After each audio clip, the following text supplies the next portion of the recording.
Coming up tonight on Newswatch, the second longest running comic convention comes to Ithaca. We recap the event and hear about its long history of pop culture, fandom, and comics. Plus, New York State is discontinuing one of their COVID-19 services for residents. Find out which services as Paige Morrissey joins us from downtown Ithaca Commons. And Twitter accepts Elon Musk's $44 billion buyout deal. We'll break down what that means for the social media giant and his plans for the future of the company. All that and more tonight on Newswatch. Covering Ithaca and all of Tompkins County. From ICTV News, this is Newswatch.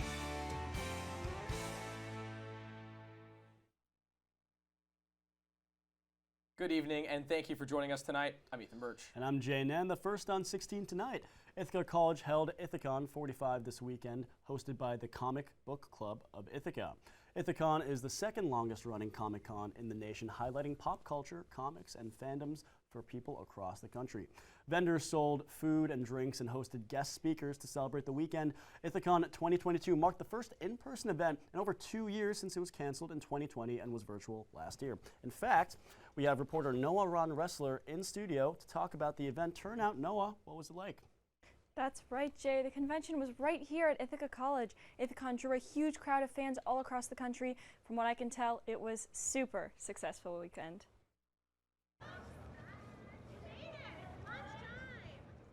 This past weekend, comic book and fantasy fans of all ages, from galaxies far, far away and from our own, came together to share their passion at Ithacon. Held in Ithaca College's campus center, fans participated in programs that spanned endless multiverses. There were events targeted for children, like comic drawing for kids and Quidditch. There were also panels intended for everyone, topics like board game development, storytelling, and LGBTQ representation in comics. There were also spotlights on specific creators like Don Simpson and Chester Gould. Cosplay Runway was an especially popular program. But cosplay and panels were not the only attraction. Vendors from all different genres of comic books and fantasy fiction sold merchandise along with collector's items, ranging from $1 Batman shampoo to $2,000 full Marvel collections. Even though Ithacon is a community event that draws in fans from across the county, the entire convention is planned and run by Ithaca College students.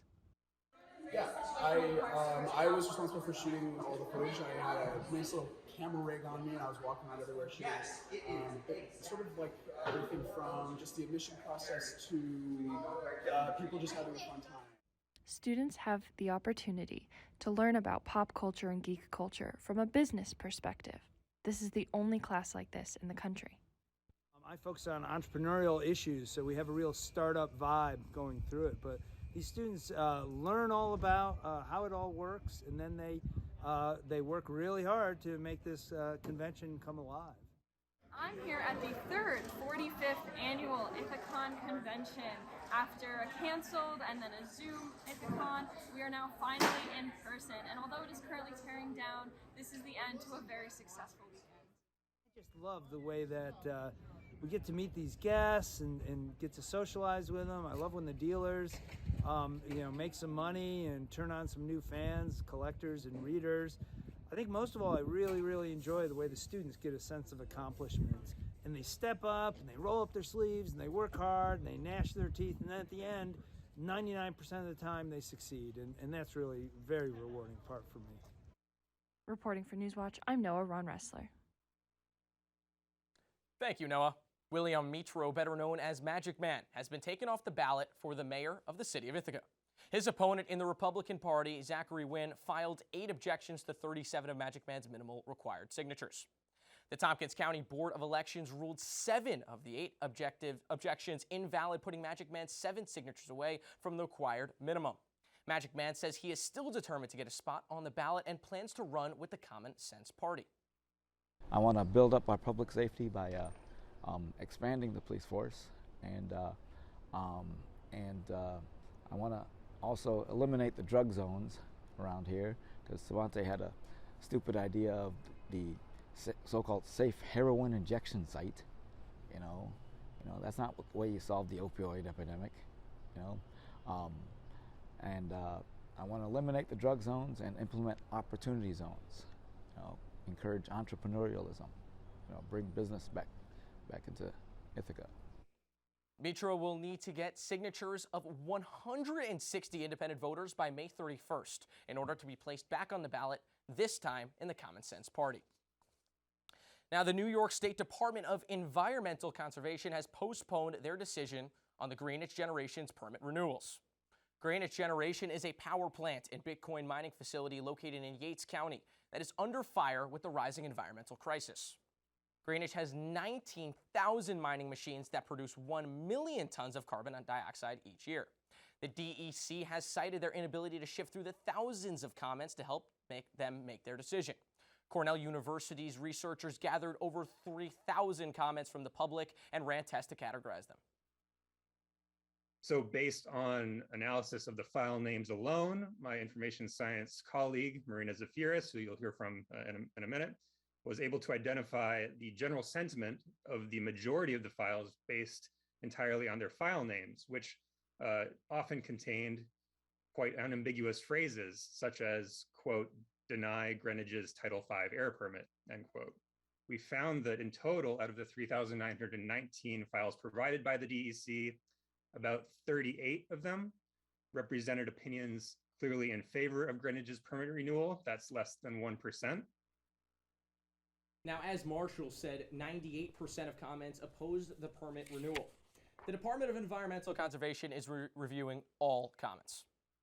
Now, Ithaca College students got to explore a different kind of educational experience through the college's outdoor adventure learning community. ICTV's Riley Guerin has the story. On April 19th, Ithaca College students took a break from studying to learn about something a little different: horseback riding at the Painted Bar Stable in Burdett, New York. First time that we've been out to the stable, it was really fun for me to be able to plan the whole thing from start to finish. This is Edie McRoberts, the resident assistant for the outdoor adventure learning community at Ithaca College.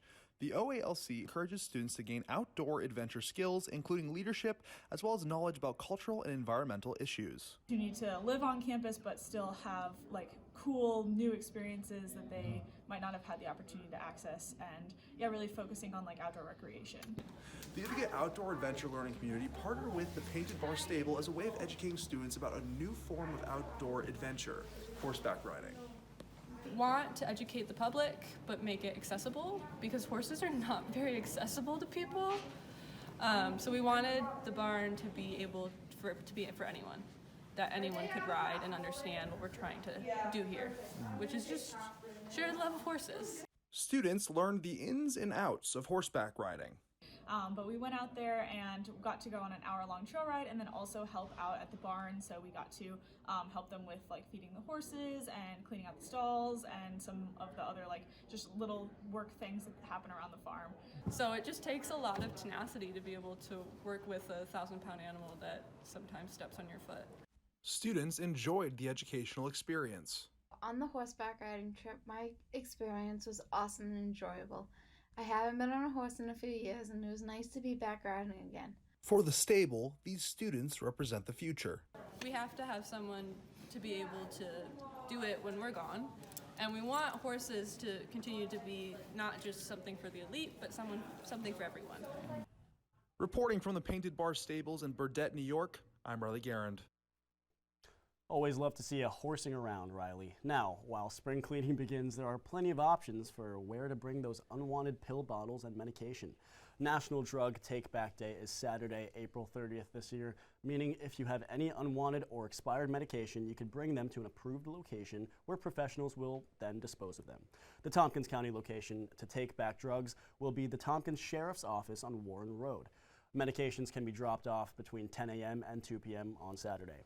And coming up, Cornell University students fight to save one Texas woman on death row, and the deal is done. Billionaire Elon Musk purchased Twitter. We break down what this means for the app after a short break. Plus, we have weather updates with Nicole Collins. Nicole, is Mr. Sun shining down on us this week? Not right now. We've got overcast skies out there right now. However, I'll be back with your 7-day forecast later in the show. We'll be right back.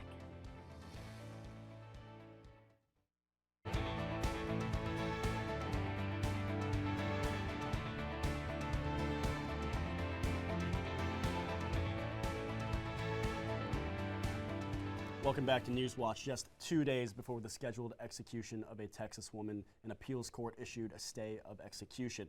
ICTV's Mark Scaglione is in studio with us tonight to break down this case and its local connection.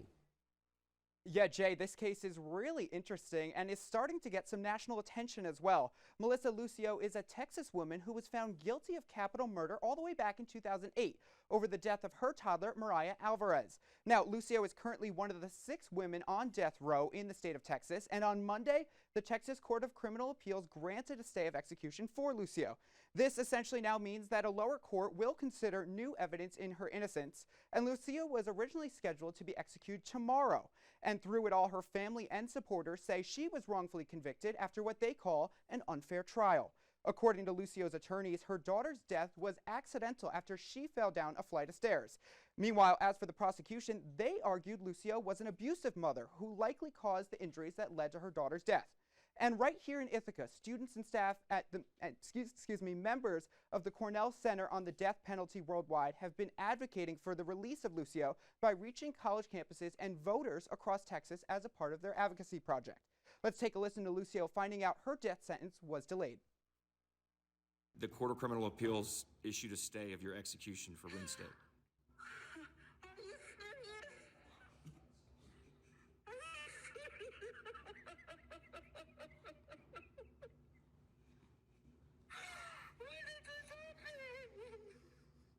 We just got word about 15 minutes ago.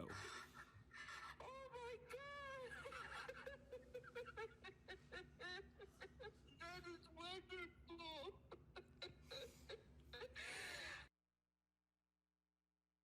So, Mark, where does this process go from here? Yeah, it's really interesting. So Lucio is still on death row, but a lower court is going to hear the proceedings, hearing evidence of her innocence, which her lawyers claim that she is innocent. And then from there, that lower court's going to take the recommendation to the Texas Court of Criminal Appeals to decide whether she should receive a new trial. Thank you, Mark. President Biden plans to nominate a United States ambassador to Ukraine. Biden plans to nominate Bridget Brink, the U.S. ambassador to the Slovak Republic. She holds master's degrees in international relations and political theory from the London School of Economics and Political Science. Brink is also a career member of the Senior Foreign Service. She spent 25 years of her career on advancing U.S. policy in Europe and Eurasia. This will be Ukraine's first U.S. ambassador since 2019 after President Trump removed Maria Yovanovitch. Lloyd Austin, a U.S. Secretary of Defense, speaks about the weakening of the Russian forces. They've lost a lot of equipment. They've used a lot of precision-guided munitions. They've lost a major surface combatant. And so they are, in fact, in terms of military capability, weaker than when it started. It'll be harder for them to replace some of this capability as they go forward because of the sanctions and the trade restrictions that have been placed on them. And so we would like to make sure, again, that they don't have the same type of capability to bully their neighbors that we saw at the outset of this conflict. Now, for the cool price of $44 billion, Elon Musk will soon be the owner of tech giant Twitter. Experts and current employees are concerned about the loosening of content rules that Musk has previously advocated for, fearing that it will cause a rise in hate speech and harassment. The purchase comes after weeks of speculation regarding Musk's potential purchase. The transition to private ownership will take place over the next 3 to 6 months. Now, a New York State judge is holding former President Donald Trump in civil contempt of court. This came after the state's Attorney General's office claimed that Trump had not complied with a subpoena for documents as a part of the ongoing investigation on his company. New York Attorney General Letitia James' office has been investigating the former president's organization for over 2 years and claim to have found numerous fraudulent and misleading misstatements in their financial history. Trump will be fined $10,000 a day until he complies with the subpoena. According to Trump's attorney, he plans to appeal this decision. Now, the White House is working to make Pfizer's COVID-19 antiviral pill more widely available. According to White House COVID-19 response coordinator Dr. Ashish Jha, the administration has plans underway to increase the availability and uptake of the drug. The administration is working on establishing more places where Paxlovid will be available, including more test-to-treat sites. Ja tweeted that the Biden administration plans to include more education for healthcare providers on how to use Paxlovid more regularly for eligible patients. Ja also mentioned that the FDA is working to identify and develop the next generation of more effective and more durable vaccines for Americans. And in more COVID news, New York has stopped contact tracing for positive individuals. Reporter Paige Morrissey is in the comments with more information on what this means for those who test positive. Paige.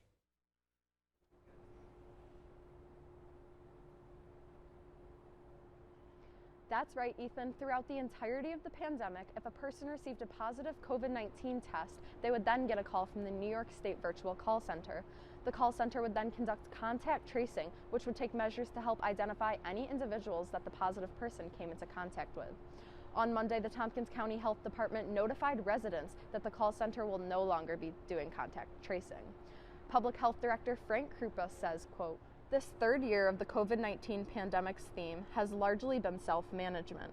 We ask the community to continue their efforts by staying up to date on their vaccinations, by wearing masks when in public, seeking testing and staying home if sick, and monitoring for symptoms.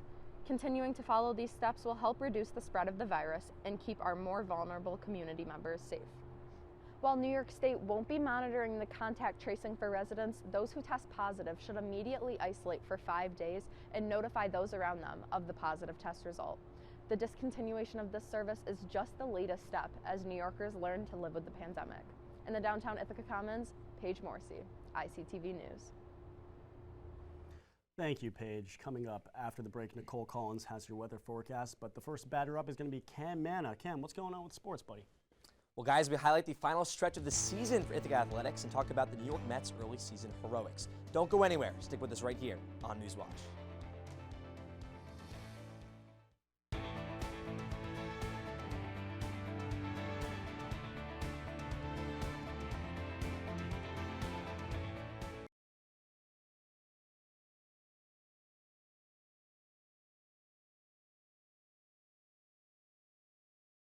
Well, of course, after the snow flurries from tomorrow, right?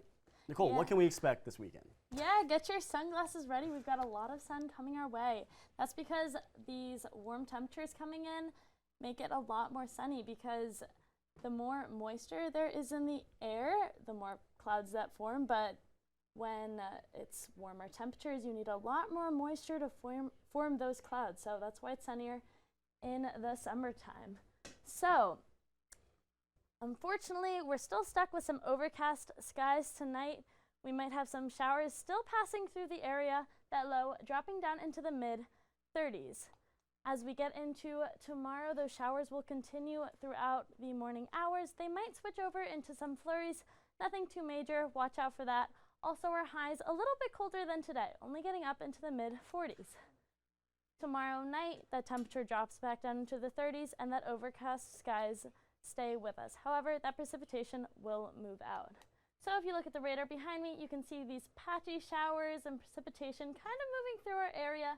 However, by tomorrow afternoon, it should be east of us. So if we look at the 7-day forecast, you can see here Thursday, that sun comes out. Like I said, we're going to have some sunny weather. It's going to be here and to stay. Also, those temperatures warming up. Our high getting back up into the high 40s. Friday and Saturday, take a look at that. We have got full sun for both of those days. Also, those temperatures pretty mild. We're back up into the mid-50s. As we get into Sunday, that sun stays out and those temperatures continue to warm. We've got a high back up into the mid-60s. It will be beautiful. You'll be able to get outside, maybe have a picnic. We'll have enough consecutive days to finally get that moisture out of the ground. You won't get wet sitting on the grass. However, don't let that fool you. It is Ithaca after all. Monday and Tuesday, that rain will come back. However, get those sunglasses ready and don't forget your raincoat on your morning commute tomorrow. That's it for the weather here in Ithaca, New York. Thanks for the update, Nicole. Still to come, Cam Manna has your sports updates. Stick with us.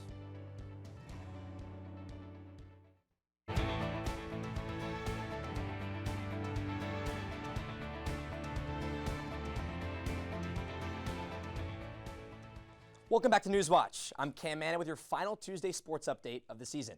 We begin On the diamond, with Ithaca baseball, the Bombers sit at 22-9 and have been the hottest team in the conference, going 7-3 in their last 10 games. This past Sunday, they were handed their biggest Liberty League test, and the Bombers passed. Ithaca split a doubleheader at number 22 Rochester on Sunday to come away with the series victory, which secured them the first-place tiebreaker. The Bombers dropped the opener 7-3, but bounced back to win the nightcap 14-8. Buzz Shirley had 3 hits in 2 games, and Connor Peterson continues to see the baseball as a beach ball as Ithaca heads into the final stretch of the season. Now we move to the turf, to Ithaca Women's Lacrosse, which has 2 regular season games left to be played.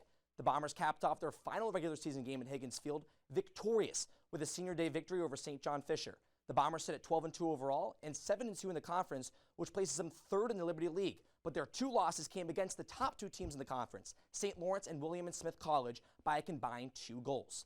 Ithaca will travel to number 13 Hamilton College tomorrow for a big test in the final chapter of their season. The Bombers are still prime contention to make a run, and Maisie Veach has 50 goals to her name and will look to lead the Bombers as they head into tournament play. And to finish it off for sports, we switch over to the MLB and the New York Mets. Yeah, I know Ethan has a smile on his face right now. The Mets have come out to a roaring start to begin the season, sitting in first place in the NL at 13-5.